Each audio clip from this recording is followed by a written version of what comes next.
Are you a podcaster? Maybe you've got that big idea and you're looking for a network to join.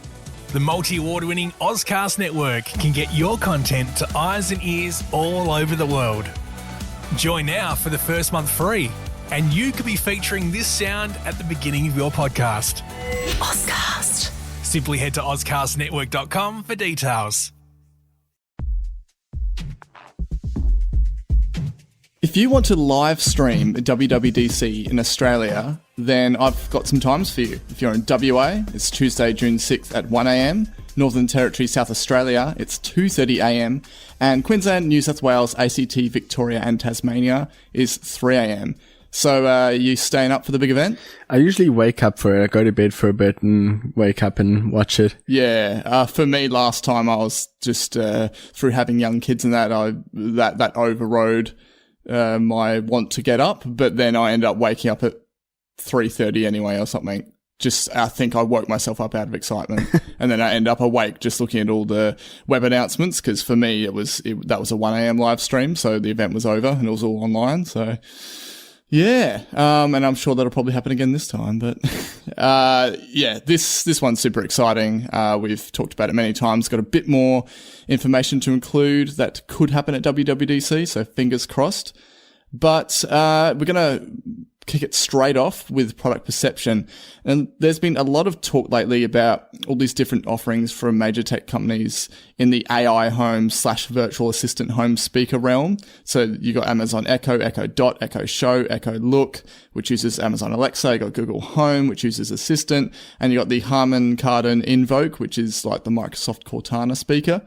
And these devices have now, rather than kind of, well, what do you name this category, they've warranted this cool new phrase that I only just heard of, courtesy of Walt Mossberg, who you and I are both big fans of, and that's ambient technology. So yeah, what do you reckon of this phrase? Yeah, I think it's pretty cool. I'm more into the technology though, which I think we have some news about, which might be worthwhile getting into, and I can tell you a bit more about my own ambient technology in my house, which recently got a Google Home. That's crazy. I would say overall, just as like a spoiler alert, I'd rate it about a 6 out of 10. Okay. Usually I set my expectations pretty low, but I was quite excited for this style of device. Obviously, ambient technology is the thing going around in the tech world at the moment, so the rage, and I actually thought it would fit quite well in my life. So I will say that I'll just highlight 2 main points where I find it useful and where I actually end up using it quite a lot. So firstly, first thing in the morning, I just go with the okay Google good morning, then get told the weather. I'm supposed to get told about my commute, but I don't, which I'm not sure why. I haven't looked into too much why that isn't happening. And then I get read the news, and you can select your news sources that you'd like to listen to from a whole host of, I would say there are about 100 there, which is pretty cool. So yeah, then it reads them in the order that you select them. And then I have about 10 selected, but after the first one, which is NPR's daily news summary, I sort of just ask it to keep quiet and then resume my previous morning activities, which was just watching YouTube videos while I have breakfast and have my coffee. So it has sort of slotted in an earlier time slot compared to my normal routine, but nothing else has changed there. And then I also use Google Home quite a bit for dinner, like music while I'm having dinner, and timers and that sort of thing. So it's quite good for that. Just around like cooking and eating. It's really good. So you can also select your music source, whether you want YouTube music or Google Play Music as your default, or if you specifically want one or the other, just for that query, you can say like play Italian music from YouTube or Google Play, and then it will change its source. So generally when I'm going... Have you been getting some cooking inspiration when you said Italian music? Well, I the first night I got it, I just sort of said, play some music for cooking pizza. and then it played this whole Italian playlist, which was actually pretty cool. It was crazy. quite fun. Yeah. So, in those use cases, it's been pretty good. I would say that I think the biggest issue is that it's not officially launched in Australia, which is understandable. I'm not going to bash them for it because there's a reason that it's not. So basically, I think overall my advice is if you're looking at getting one in, probably don't, unless you're like me and you can really handle some issues, like when it doesn't understand and having to repeat yourself over and over. If I were to set my devices as being a US or UK region on the iPhone itself, it would then open up more Google Assistant capabilities, but because I'm not willing to do that, I'm pretty limited in what I can do. So I don't think I can set up like Uber and other services without doing that, which I really don't want to do because of dates and sort of currency and that sort of thing, all the formatting throughout my phone. And so you kind of giving me the idea that it's got potential, but that's pretty much, you've identified the main factor as to what's holding it back, as to why you gave it that 6 rating. Yeah, and I think overall my take is that it's made me more excited for Siri Speaker. So to sort of continue from the ambient technology phrase, the other real buzzword in tech at the moment is ephemeral, which is all to do with like Snapchat stories and temporary stuff. So I had said to you that just building on that, just ambient ephemeral technology or ephemeral ambient technology, and that's when you get fed up with Google Home and sell it after a couple of weeks. So I'll probably end up doing that for a bit of money for Siri Speaker. That phrase then results in the acronym of EAT, E-A-T. So which directly relates to cooking. So, but what about the actual speaker quality itself, the sound? So I have a Sonos speaker, which is pretty much an unfair comparison because that's pretty crystal clear and stays even at much higher volume. So judging against that, it doesn't quite compare, but for everyday use, for just reading the news, playing a bit of music, it's perfectly fine. The volume is loud enough when it's turned up. I don't think you'll like this, but the max volume is 11. Oh, really? Yeah. Yeah, so, I mean, the OCD part of me doesn't like that, but the turn it up to 11 part of it does. So, yeah. Yeah, so you can say that, hey Google, turn it up to 11. Yeah, okay. So yeah, I mean, the actual audio quality is good enough. Okay. I mean, it is quite a small. Yeah. It's smaller than Alexa, right? And I'm feeling it looks really cool. I definitely love the look of it. I'm kind of feeling that Siri Speaker is going to be larger. But I guess finally, if Siri Speaker is announced, what are you going to do with the Google Home? I'll definitely sell Google Home. I'll probably maybe even sell it before Siri Speaker's announced. Do you know many other people with a home? Nope, no one else, but I reckon there would be a few people in Sydney that would be keen to get their hands on one just because it's not officially launched here. Yeah. So I reckon I could probably still get what it costs to bring in, so that would be okay. Well, there you go. Apple Slice has, by the way of Nick, has acquired first piece of ambient technology. So there you go.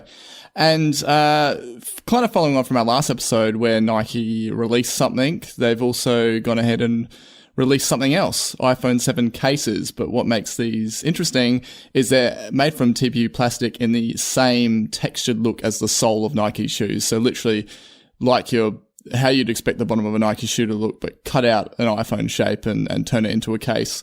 They've released a couple models, Air Force One, which is blue. I really like that design, and one called Roche, which is crimson and green, which has like that simpler, subtle design.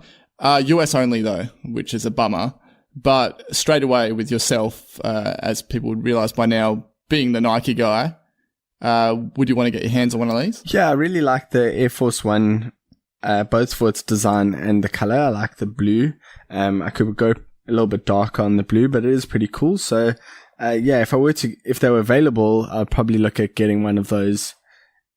Yeah. But the Roche ones are not my favorite. And they also look like they're going to be, those ones look like they more silicone-y. I don't know how to describe it, but pretty much, I mean, I'm thinking of chalk on a chalkboard, kind of what that sound does to people, that kind of feeling does. Oh, yeah. Would do on my hands. No. Yeah, it's like cotton wool on your teeth. Oh, no. That's what it looks like to me. So, yeah, that one doesn't appeal to me as much. Yeah, yuck, no. Anyway, but I would leave a link for it, but every time I try to access it, even the direct US side always redirects to Australia, says, no, can't even find the item. So same with the Nike Lab style, where it's not available in Australia, but yeah, maybe one day we'll get these. But I definitely just, for that unique look, the Air Force One is pretty cool. Yeah, I told Michelle about these earlier, and she was really, really excited. And then I was like, they're just iPhone 7 cases. So she was like, yeah, that's cool, let's get one. And I was like, no, just iPhone 7, not Plus, not which Plus. I think is a real shame. Yeah, definitely. That they just made the iPhone 7 and not the Plus model. And it's not entirely clear, like, very few times do people really specify that, I've got the Plus, unless you're really into Apple. Yeah. And I think they're probably just kind of road testing, I guess. But anyway, just going to switch over to uniquely Apple. There's some more exclusives coming out. There's plenty forecast, but one that's just released recently is a Harry Styles Behind the Album documentary. So this was released on May 15th. It's all to do with his upcoming solo album, Sweet Creature. If anyone doesn't know who Harry Styles is, he's that guy that all the girls gush about in One Direction, but he's not in One Direction anymore. So, first of all, will you watch this? I have already watched it. Okay, how was it? Yeah, it was okay. Michelle had it on and I was sort of watching secondhand, but it was okay. It was catchy and good quality, and like they have a good mixture of interviews with him, and then they sort of bleeded in with him performing the album at Abbey Road, and also during the actual making of the album in Jamaica. So, I mean, it's entertaining. It's only 48 minutes long, and sure, it's worth a watch. Did they try and pry in any of those awkward questions of why did you leave One Direction? Or is it just purely this is the album? And no, they spoke, they did have a few awkward topics. So they asked him about not being part of One Direction anymore, and also about whether his songs were about any other artists specifically, like Taylor Swift, and also that kind of stuff. So there were those kind of typical questions that, people in boy bands or part of leaving boy bands will get. Yeah, I guess I pretty much have zero interest. Well, I do have zero interest in One Direction, but I do like watching and making of documentaries. I always have, particularly with creating albums or tour related ones. But I did notice that Harry Styles has actually expanded into acting as well. So I'm really keen for the upcoming Christopher Nolan war epic Dunkirk, and he's in that. The funny thing was that my wife said, Harry Styles is in that war movie. I was like, no way. Christopher Nolan wouldn't cast him. And then I checked and I was completely schooled on that. So that's funny. Yeah, I wouldn't say... that was a surprise. But, I've never really not at all paid attention to One Direction before, and especially Harry Styles, but it was okay. I will say that. Yeah. Well, I guess we're going to head in one direction to a new segment, Pick a Patent. So there's been a patent regarding interacting with Siri via iMessage. Can you kind of expand on this? Yeah, so basically what would happen here is you'd iMessage Siri, similar to what exists in Google Assistant in Allo. I get confused between Allo and Duo, but I think Allo is the messaging one. And so you could actually just... I keep forgetting that exists. Yeah, well, I suppose that's fair. Here you would actually iMessage Siri with your queries. So there are two really good use cases, or maybe three. When it's either too loud for Siri to hear you, or when it's too quiet to want to use Siri, or when you're just like in a really public environment and don't want to be heard. So sometimes, like when I'm calling Michelle when I get off the train, it would be, I actually don't want to say call, Michelle with the surname, because then I just feel like it's not private. So, this would be like, if I'm too lazy to actually go to the phone app, I could just say call Michelle. I guess like they're more useful things, like, especially in group chats, if you sort of making plans and want like a table reservation, or you want to know movie times, you want to know movie availability, that sort of stuff. Those are also really good use cases. And this also aligns directly with that other patent we were talking about previously about the Siri interjection. Yeah.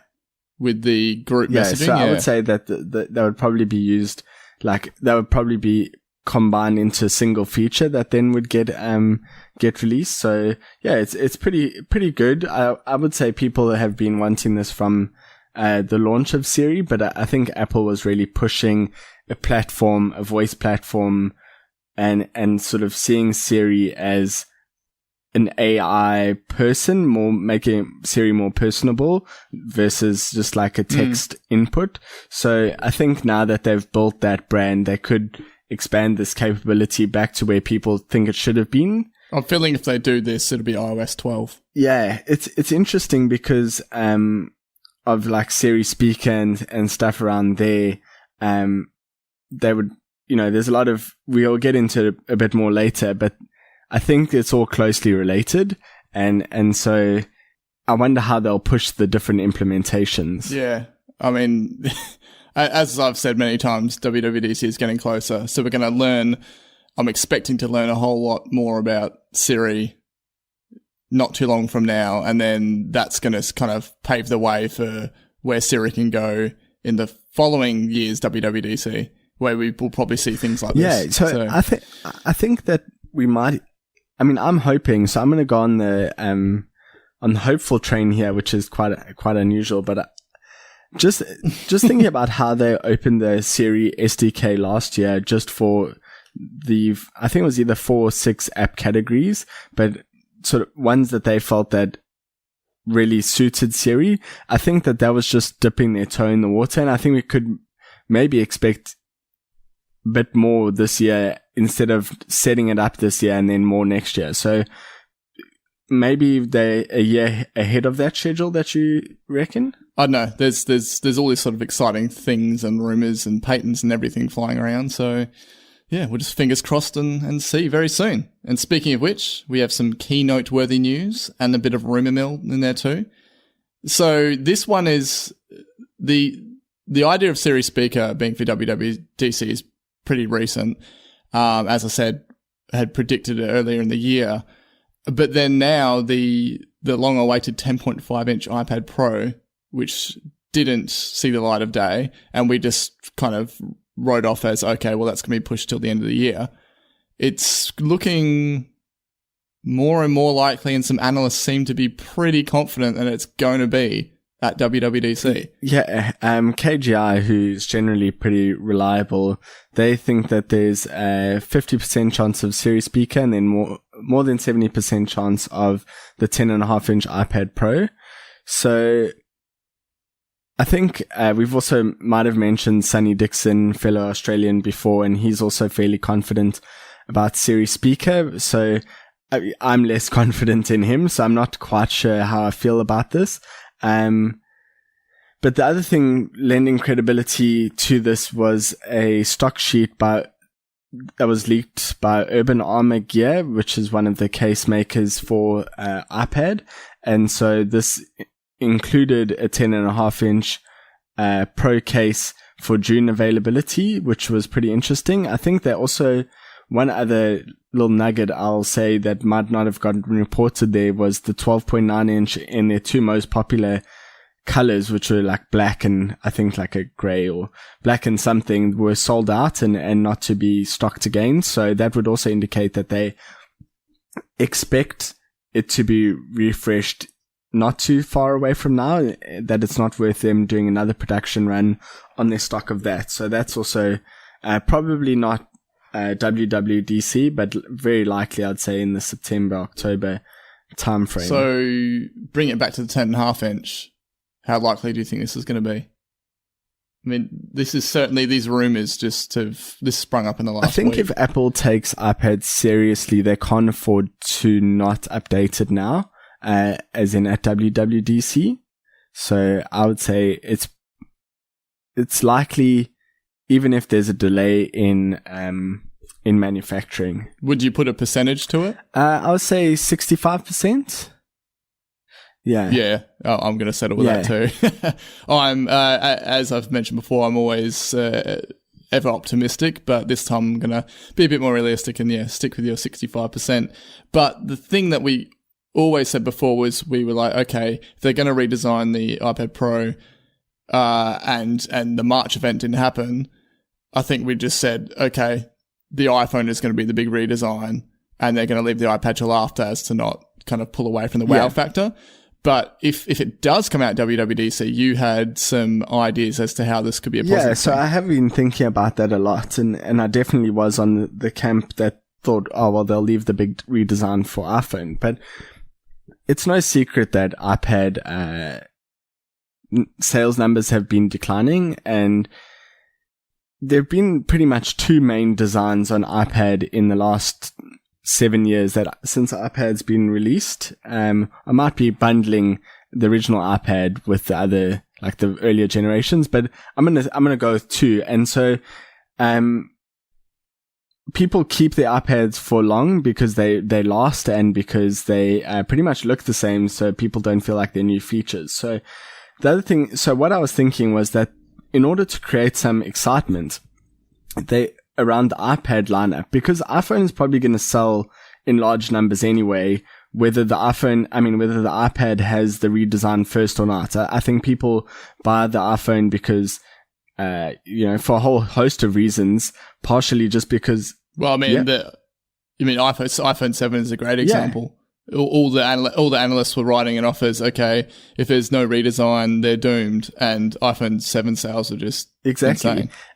So that's exactly right. And, people are more likely to stay because of their, or buy a new phone because their contracts come to an end, and to stick with the iPhone because of apps, the ecosystem, maybe Apple Music, a whole bunch of other things. So there's more than just the redesign, which, as you said, was just proven with the iPhone 7. And so I think on the other side, where iPads are not generally linked to contracts and are last longer, I think in order to get a huge buzz there again, I think a redesign would be warranted on that first. So that's my logic, and I hope it holds. Yeah, I'm feeling like, okay, being a primarily software services event, that the link to this is going to be some new features and improvements with iOS on iPad.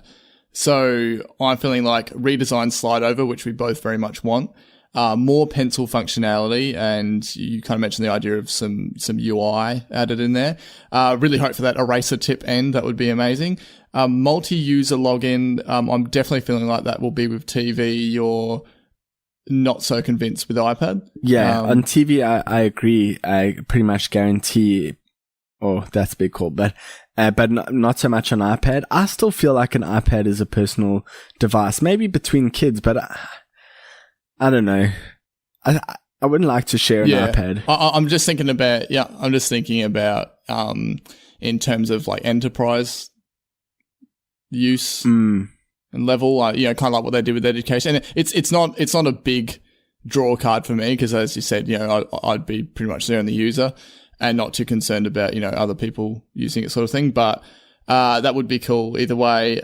Definitely faster, better multitasking method. I feel like they can, rather than being like a enlarged version of what happens on iPhone, I feel like they can use that screen real estate to allow for kind of like a bit more of a desktop-like experience in that way.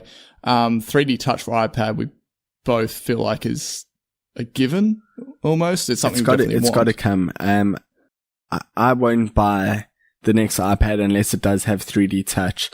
That's my call. So there you go. It's pretty much a requirement. So when Yeah, no, I definitely agree. I just, if in the negative scenario that it doesn't happen and you still buy one, then I can just be like, oh yeah, do you remember episode 27 when you said you can certainly, but you anyway, can hold me to it. I hope that I stick to it, but you can, that'll make for go for it. I just think the one thing that annoys me so much, and you've heard this 100 times from me, is just the inconsistency in notification handling between an iPad and an iPhone is just so un-Apple-like. And I don't generally like being like that, like, oh, it just works kind of thing. But, I do think this is something where it's just inconsistent.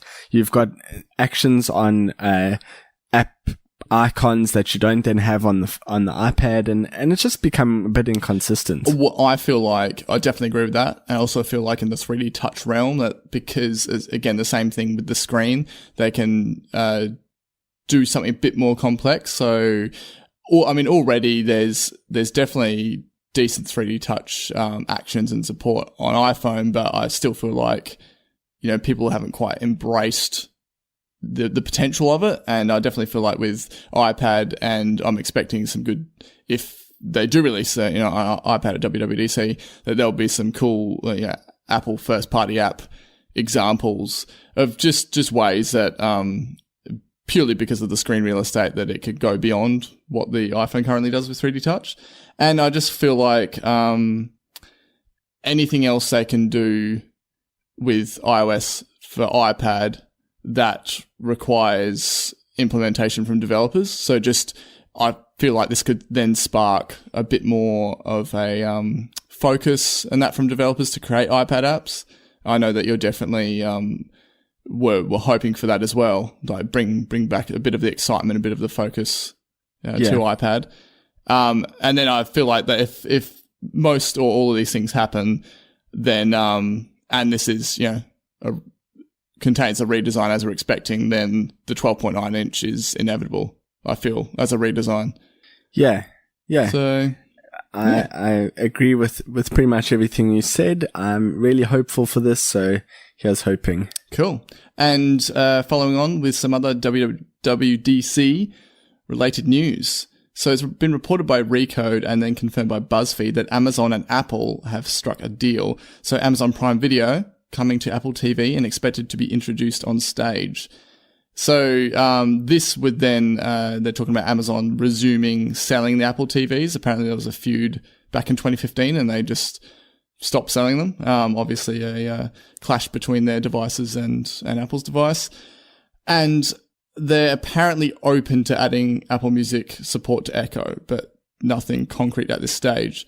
So I've never, because it hasn't been on Apple devices, I've never been concerned with Amazon Prime Video. I know that they have some good exclusive content in that area, but this is certainly a welcome addition. I know a lot of people have been asking for it. Yeah, I think it's more popular than I'd thought.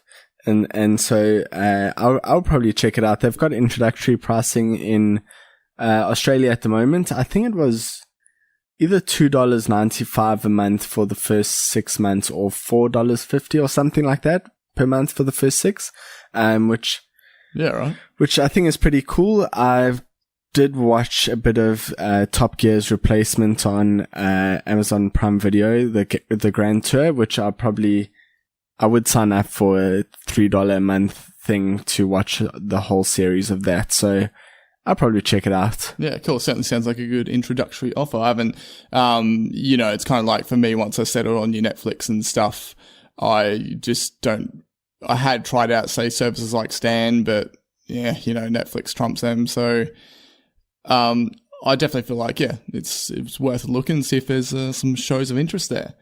But, the final bit with WWDC related news is I kind of want to talk about, so we've sort of talked about what we're expecting from Siri Speaker. It's all still quite mysterious. So let's assume that it is coming.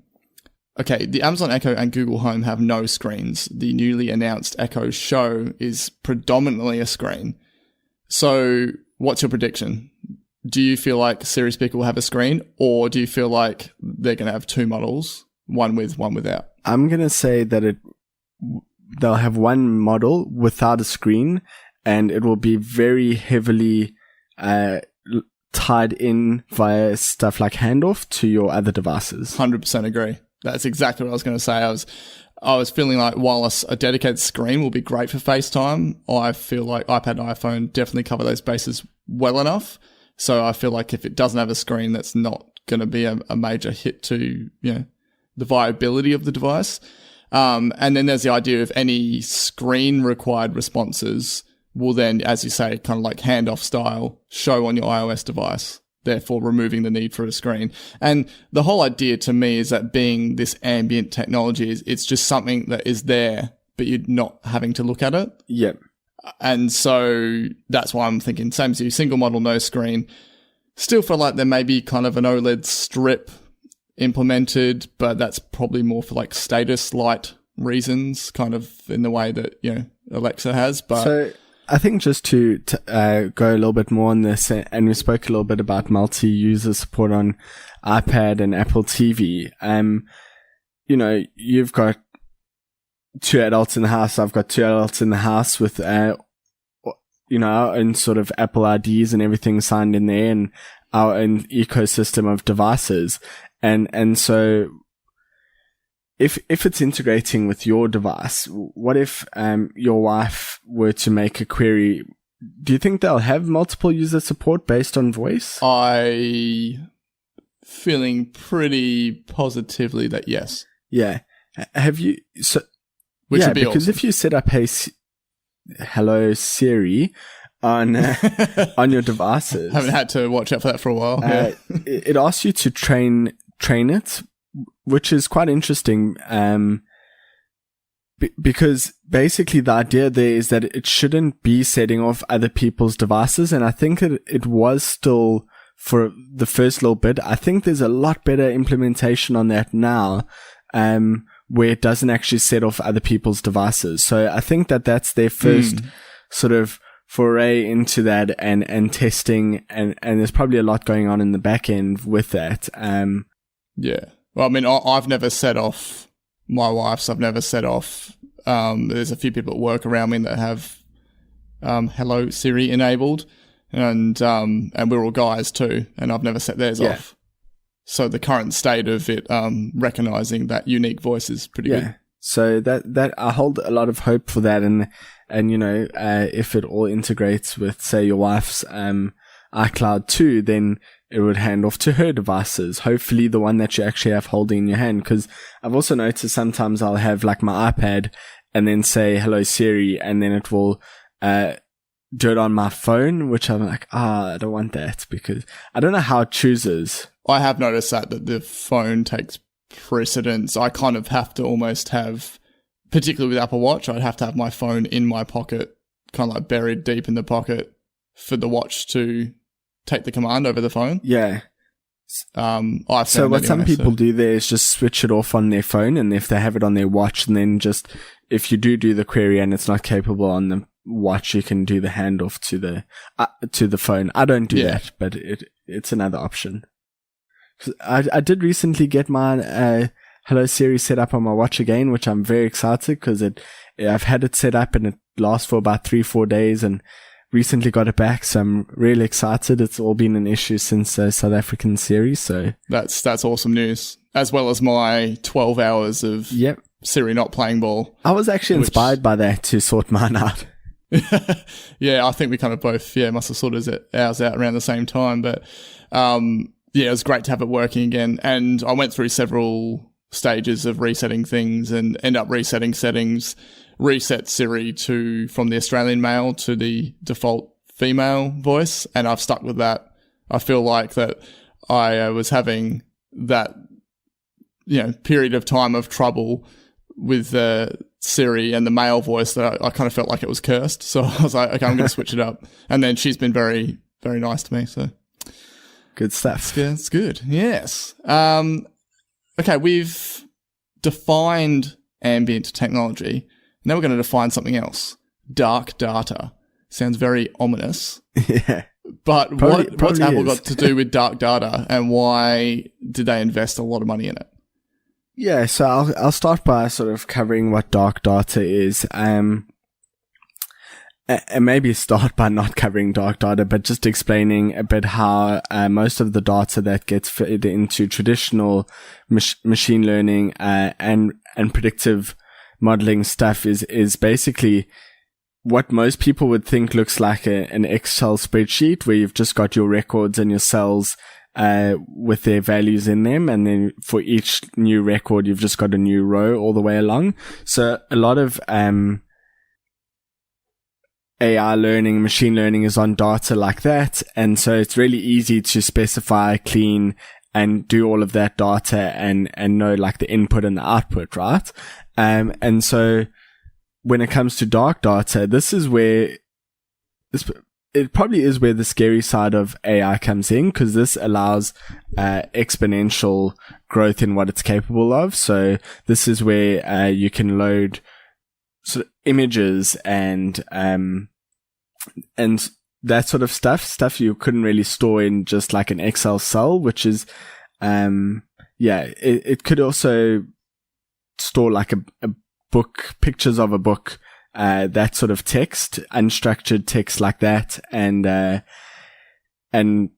so that's essentially what dark data is. And so Apple's acquired Lattice Data, which is a company that specializes in capturing dark data and doing machine learning on it. So they purchased them for $200 million, which is damn. Yeah, it's 4 times what they paid for another company, which is also like sort of in my realm, which was MapSense, which did like data visualization on geospatial data, which was I thought that was a big one, but $200 million for this is probably cheapish, because what they can do is pretty cool, but it is a lot of money for sure.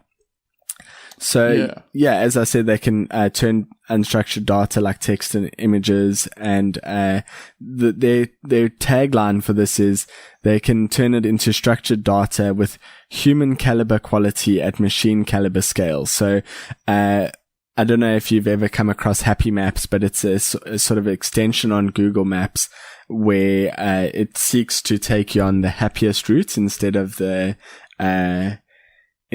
the quickest one. So what they did was get like students. So often what will happen with data like this is they'll get students or volunteers or that sort of thing to come in and classify data for them. So like this is a picture of a rose, or this is a happy park versus this is a like rundown building.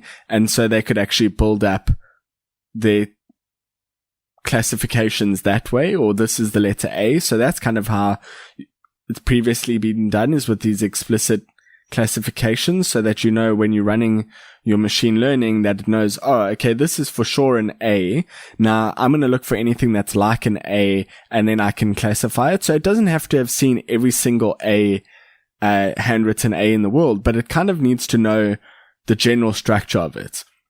So if they're saying they can do this at machine caliber scale, obviously that really changes things. So yeah. Looking into this, it's got some stats that 70 to 80% of data is unstructured. So if Lattice can take that and make it usable for processing and analytics and machine learning, there's no wonder it's got a $200 million price tag to it. Yeah. And coming with that price tag is over 20 engineers. And apparently Lattice had been talking to other tech companies about the services they could offer to enhance AI assistance. So to me, I mean, it was kind of a no-brainer that this strongly suggests that it's primarily acquired to help them with Siri purposes. Yeah, absolutely. And I think not only Siri, but I think this will also help them in their car project, Project Titan, or whatever they're doing there. So I think because then you could use it like turn left at this monument, or so you could have like that sort of stuff, but you could also have like this is a person and this is a car and this is what different people and cars look like. So there's also that sort of recognition technology that they can build there. So certainly go a long way in all of their AI stuff. I think admittedly though, when I first heard the term dark data and then I read like human caliber quality machine caliber scale, I just couldn't shake the idea of Skynet and Terminator and just like all that sort of stuff. But yeah, I guess it wouldn't be like, it's not really the forum for this podcast, but I wouldn't say that that's too far off. Yeah. Yeah. It's still a very interesting purchase, and I'm glad that they're, it seems like Apple are doing more and more in the way of acquisitions as to boosting Siri and investing in things like for AR and ultimately leading up to, Project Titan. So yeah, it's definitely exciting. But speaking of acquisitions, Apple have acquired Beddit. So what are they? They are watch and iOS sleep tracking platform. Now, they recently updated their privacy policy and data collection policy to reflect this acquisition by Apple. So there's no actual figure as to how much it costs, but Beddit do currently sell the Beddit 3 sleep monitor in the Apple Store. Now, have you ever had a desire to track your sleep? Yeah, I actually have tracked my sleep before with the sleep cycle app. It kind of tells you when you're in a deep sleep, how long you slept for, when you wake up. So, I have pretty much a weird sleeping pattern where I wake up in the middle of the night and stay awake for about an hour and then go back to bed. So it's like this 2 short sleeps that I have. So, yeah, I find it interesting to get a bit of data around that. I'm also quite nerdy, might have picked up around sort of learning stuff from my data. So that app also has the ability to export to a CSV. So I would like export to a CSV and do a bit of my own graphing and statistics on that. So and just show your mates when they come around for a barbecue on Saturday night. Be like, hey, who wants to look at some data? What do you do when you have mates over for a barbecue? Doesn't everyone do that? Oh, no, we just program beats. I don't know. I have a quick funny story about that. Given that you brought it up, I had a guy who I went to his barbecue and he showed me his cat's adoption papers, but not just the adoption papers, but like the family tree of his adopted cat, which I think really takes the cake for being the weirdest barbecue conversation I've ever had.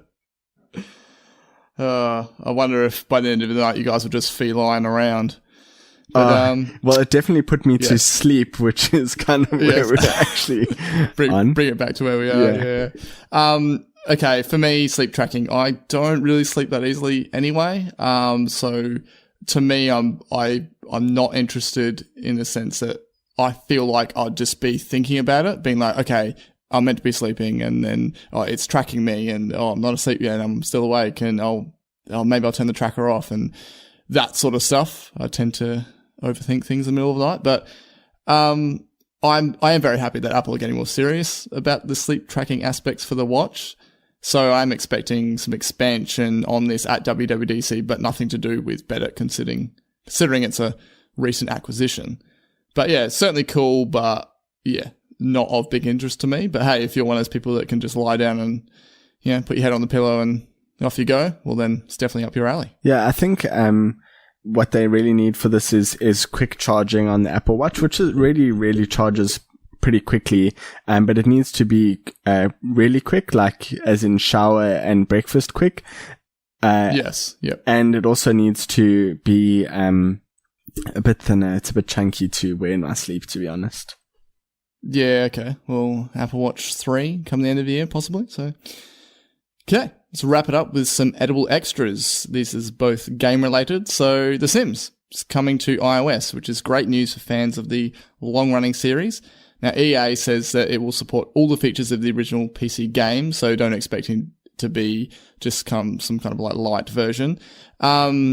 Just before I detail about this release, did you ever get into The Sims? I mean, it has been around for a long time. Yeah, I've played Sims a bit. I've played Sims 3 specifically, which I probably, that was when I was most invested. So I have previously. I don't think I would invest too much time into it now, though. Yeah, it is one of those things that is definitely requires a lot of that. And I feel like a lot of people approach mobile games currently as in and out, quick while you're on the train scenario sort of thing. And Yeah, it could be cool to check in now and then, with your Sims family. How's it going? How's the party, happening and all this sort of stuff. But yeah, I will be interested to see how it goes in terms of the pricing structure. There's no details there yet, or a launch date. You can sign up for an alert. Now, there was a freemium version of this back in 2011, but apparently a lot of people were disappointed because it was just kind of like this condensed version that lacked all the features that you'd expect. But moving on to something I'm super excited about, Nintendo bringing Zelda to mobile. This is where I just need all the party poppers because this is friggin' awesome news. Now, according to Wall Street Journal, they did the report on this. No news as to whether it's iOS or Android first. It's expected to arrive after Animal Crossing, which is due later this year. So I'm going to predict they're going to chuck a Mario Run style move, and we'll see it at the September iPhone event, and it'll be released just before Christmas, exactly like Super Mario Run. No details as to whether it's one-time fee or freemium, but I do kind of feel like I don't think it's going to be in the detailed style of current games like Breath of the Wild. I feel like it may be more like the cel-shaded style you get from Wind Waker, or the 3DS has one called Link Between Worlds, which is this sort of more cartoony version. So I feel like something that's a little bit less in battery intensive and processor intensive. But clearly you can hear that I'm pretty psyched about this. Is this even in any way up your alley, or? I don't know too much about Zelda. I'm not gonna lie. I only have been exposed to Zelda by watching Justine's YouTube videos. I don't know if you've ever followed her, but yes, that is about it. My entire Zelda knowledge, and Robin Williams named his daughter after this game, so that's it. Yeah, exactly. I remember there was an advert for, I think it was DS at the time, and the advert was all about a Zelda game on it, and it had Robin Williams sitting on the couch playing the game with his daughter Zelda. It was a really cool advert, and I was just like, yes, this is amazing. I'll probably check it out though if it does get, well, not if, when it does get released, I'll be checking it out. Do you think that you may expect a sudden burst of excitement from Michelle and you'll find out that she's a closet Zelda fan, or like you did with Mario? We'll see. Good question. I did actually find that about Amazon Prime Video. That's why I thought a lot of people are getting excited about it, because the exact same thing happened with that. I was like, really? Oh, okay, cool. Yeah. Anyway. Yeah. Alrighty. That brings us to the end of episode 27. Now, of course, we do updates in between episodes, but to get those, where can people follow us? You can follow us on Instagram at Apple Slice Podcast, on Twitter at Apple Slice AU, and Facebook.com/Apple Slice Podcast. Of course, if you'd like to subscribe, search Apple Slice in your player, but ultimately, we'd love you to check out our new site. It's going well. That's at appleslice.com.au. So just before we sign off, anything else to add? Yeah, there's been a new website launched on the US Apple page, how to shoot on iPhone 7 series, and a couple of videos on their YouTube channel, but there are more videos on the actual web page, which cover everything from how to shoot a sort of backlit silhouette at sunset, to how to shoot with portrait mode and at odd angles, a whole wide variety of how to shoot with the iPhone 7, which is really good and inspired me to get out and shoot, which is cool. Probably need to specify photography. Yeah, and not just get out and shoot. Shoot on my iPhone 7 photography. Yeah. I think the coolest thing about this is iPhone 7, has obviously been out since September, but they've been spacing out all these different ways to market and bring attention to iPhone 7 in the lead up to new releases at the end of this year. So I like that they didn't just throw it all out there and then just kind of leave iPhone be. They've smartly, launched campaign after campaign in terms of the little ads we've discussed, and now this guide, which has a really cool design website on it. So, it's definitely a smart move there. Yeah, I did have one last thing to add, which is Wired has a comparison between Alexa, Google Home, and Siri with different accents, but all using English, which is really worthwhile checking out on their YouTube channel too. So yeah. Cool. All right. It's been awesome having a chat. We're just another episode away before WWDC. So getting real psyched about that. But yeah. Yep. Really excited for that. Cool. And it's good having a chat. And I'll catch you in the next episode. Cheers.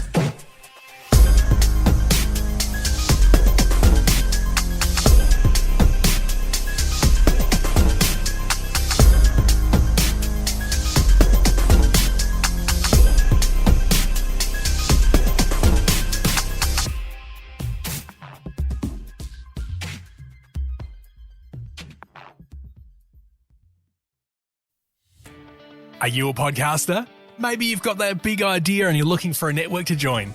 The multi-award-winning Ozcast network can get your content to eyes and ears all over the world. Join now for the first month free, and you could be featuring this sound at the beginning of your podcast. Ozcast. Simply head to ozcastnetwork.com for details.